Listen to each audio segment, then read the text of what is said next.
नांदगाव येथे मर्मचिकित्सा शिबिराचे यशस्वी आयोजन, 300 रुग्णांनी घेतला लाभ।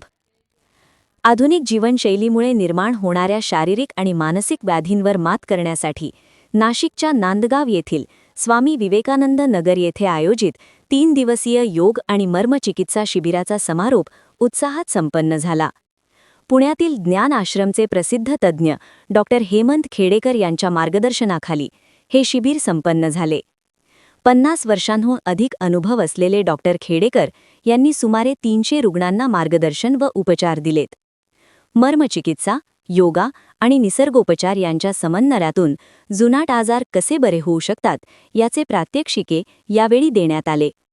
हे शिबिर यशस्वी करण्यासाठी डॉक्टर खेडेकर यांच्यासोबत doctor Sahebrao Waghmare, doctor Avadhut, doctor Uma Sonar, Babasaheb Mote, doctor Suresh, doctor Patil आणि डॉक्टर सूर्यवंशी या वैद्यकीय पथकाने परिश्रम घेतले।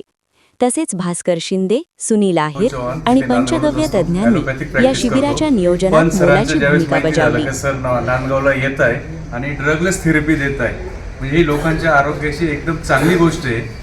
आणि त्यासाठी मग मी इथं आलो, सरांकडे बघितलं। 3 दिवसापासून मी पण येतोय।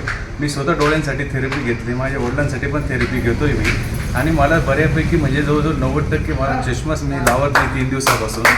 आणि आज खूपच मला चांगलं वाटले आणि मी पण इथून पुढे ती थेरपीचा अवलंब करणार आहे। ॲलोपॅथी सोडून मी आता इकडे ड्रगलेस थेरपीकडे येणार आहे। बस बाकी सोबत अजून तुम्ही काही व्यायाम वगैरे देता का?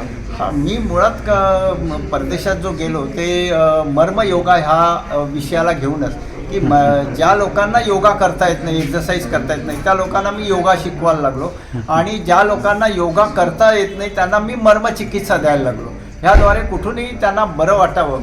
असे अनेक विकार आहेत की फ्रोझन शोल्डर आहे, कमरेचे विकार आहेत, तुमचं डोक्याचे विकार आहेत, मायग्रेन आहे। चिकित्सेला याच्यात संस्कृतमध्ये त्याचं व्याख्या अशी केली आहे की मर्म जानती इति मर्मा, अचूक मर्म ओळखलं। आपण ते मराठीत पण बोलतो, अचूक मर्म ओळखलं। तर ज्या काही व्याधीची अचूक जागा ओळखू शकतो तो मर्मयोग। तर ती अचूक ओळख ही आमच्या ऋषीमुनींनी त्याचा जो केलेला ड्राफ्ट आहे त्या ड्राफ्टला अनुसरून जर काम केलं तर आपल्याला ती जागा अचूक ओळखता येईल। याच्यात तुम्ही कुठलं औषध देत नाही?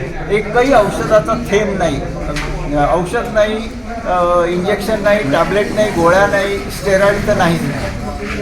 Okay, thank you.